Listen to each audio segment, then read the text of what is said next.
जय हिंद। आज के इस वीडियो से हम स्टार्ट कर रहे हैं ज्योमेट्री पढ़ना। देखिए, ज्योमेट्री को अगर हम हिंदी में कहें तो इसको ज्यामिति कहते हैं या फिर रेखा गणित कहते हैं। ज्योमेट्री, ये ज्यामिति जो है इसी ज्योमेट्री का अपभ्रंश है। ठीक है, जिस तरीके से हम अक्षरों के अध्ययन करते हैं जिस गणित में, तो उसको कहते हैं बीज गणित, और अंकों का अध्ययन जिस गणित में करते हैं उसको कहते हैं अंक गणित। उसी तरीके से जब हम रेखा, लाइन, बिंदु, इन सब का कोण, इन सब का अध्ययन जब करते हैं तो उसको हम कहते हैं रेखा गणित। अब हम इनके शब्दों को समझ लेते हैं। देखिए, जियोमेट्री को अगर हम दो भागों में तोड़ देते हैं तो जियो और मेट्रॉन बन जाता है। ये जियोमेट्री जो है यूनानी शब्द है, तो यहाँ पर जियो का मतलब हो जाता है पृथ्वी, अर्थ। ठीक है, और मेट्रॉन का मतलब होता है मेजरमेंट। मेजरमेंट, मेट्रॉन का मतलब होता है मेजरमेंट, मतलब ऐसी गणित जिसमें पृथ्वी की माप से संबंधित क्रियाकलाप हो, उसको क्या कहते हैं हम? ज्योमेट्री कहते हैं। अब इसका अगर इसको हम संस्कृत में इसको ज्यामिति कहते हैं। इसको अगर दो भागों में बांटते हैं तो ज्या और मित मिलता है। ज्या का मतलब होता है पृथ्वी, पृथ्वी को हम भू भी कहते हैं, और मित का मतलब होता है मापना। तो इसको हम पहले क्या कहते थे? पहले इसको हम कहते थे भूमित, पहले इसको कहते थे भूमित, या इसी गणित को हम पहले कहते थे रज्जु गणित, या फिर शूल गणित, या फिर क्षेत्रमिति। ठीक है, रज्जु और शूल का मतलब होता है, रज्जु और शूल का मतलब होता है रस्सी, मतलब ऐसी गणित जिसमें रस्सी से नाप जोख हो उसमें। ठीक है, जिसमें रस्सी से नापा जाता है तो उसको क्या कहेंगे? रज्जु गणित या शूल गणित या क्षेत्रमिति। ये सब क्या है? ये रेखा गणित की एक प्रकार है। ठीक है, ये सब इसके सब कई नाम से जानते थे इसको पहले। ठीक है, अब हम इसके इतिहास को देख लेते हैं ज्योमेट्री के। तो इतिहास में सबसे पहले देखते हैं भारत में देखते हैं तो सबसे पहले हड़प्पा और मोहनजोदड़ो।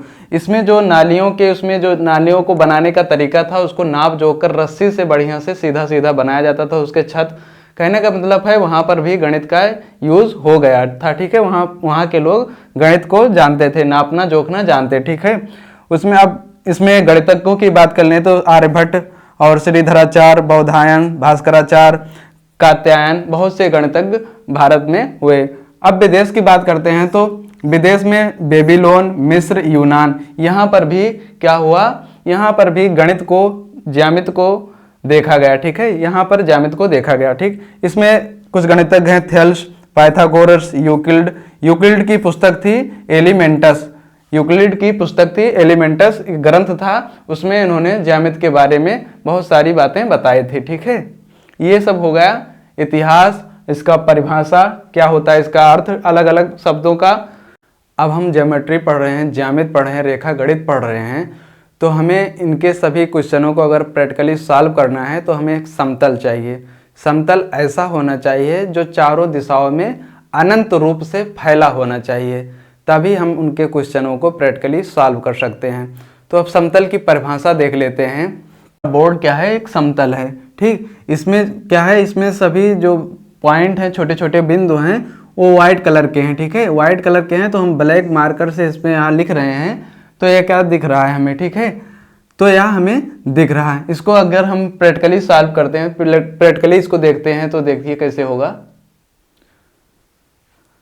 देखो, इस मार्कर से हम यहाँ पर बना रहे हैं, बहुत छोटे छोटे बिंदुओं से हम एक समतल बना देंगे। अभी देखना, इसको हम एक समतल बना देंगे। देखो, अब यहाँ बोर्ड बनकर तैयार हो गया है। ये कौन सा बोर्ड है? ब्लैक बोर्ड है ना। तो यहाँ पर ये क्या किया हमने? बहुत छोटे छोटे बिंदुओं को इकट्ठा मिलाकर क्या बना दिया? एक बोर्ड बना दिया। जिस प्रकार से यहाँ पर भी बिंदु हैं लेकिन वाइट हैं, तो क्या बन जाता है? एक समतल। तो अब यहाँ हम कोई भी चित्र बना सकते हैं। ठीक है, जैसे देखो यहाँ पर ये बन गया कोण, ये बन गया कोण ना, ये कोण बन गया, और ये लाइन बन गई। ठीक है, तो यहाँ पर अब हम बना रहे हैं, तो जैसे यहाँ पर ब्लैक हो जा रहा है, मतलब वाइट बिंदु है तो हम ब्लैक मार्कर से बना रहे हैं, और यहाँ ब्लैक बिंदु है तो हम वाइट मार्कर से अगर बनाएंगे तो क्या हो जाएगा? ये हमें दिखाई देगी। मतलब कहने का है कि समतल छोटे छोटे बिंदुओं का ऐसा समुच्चय होता है जो अनंत रूप से चारों दिशाओं में फैला हुआ होता है। इसे हम क्या कहते हैं? समतल कहते हैं। आई होप आप समतल समझ गए होंगे। अब हम देखते हैं बिंदु किसे कहते हैं। देखो बिंदु क्या होता है, समतल पर बना सूक्ष्म चिन्ह।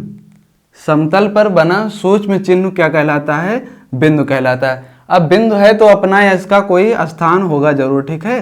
बिंदु है तो बिंदु थोड़ा स्थान भी घेरता है, ठीक है, चाहे नैनो माइक्रो कुछ भी हो, ठीक है, लेकिन कुछ स्थान जरूर घेरेगा अगर बिंदु है, ठीक है। बिंदु का कुछ अपना स्थान भी होता है। मतलब समतल, हमने पहले समतल बनाया, समतल पर हमने बिंदु रखा, समतल पर बना सूक्ष्म चिन्ह क्या कहलाता है, बिंदु कहलाता है। बिंदु को हम अंग्रेजी के कैपिटल लेटर से प्रदर्शित करते हैं, ठीक है, capital A, capital B, capital C, इस तरीके से हम बिंदु को प्रदर्शित करते हैं। आई होप आप बिंदु भी समझ गए होंगे। अब हम देखते हैं रेखा किसे कहते हैं। देखो रेखा को हम लाइन भी कहते हैं, इसको हम सरल रेखा भी कहते हैं, सरल रेखा स्ट्रेट लाइन भी कहते हैं, ठीक है।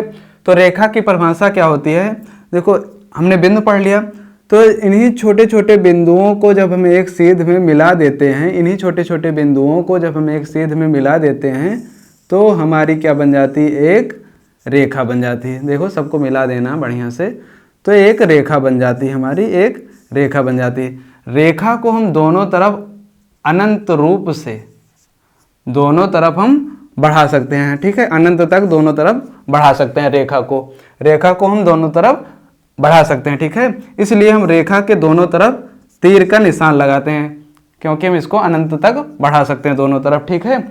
अब देखो जो हमारे छोटे छोटे बिंदु हैं, इनको हम ऐसे भी तो मिला सकते हैं, तो ये भी हमारी रेखा बन जाती है।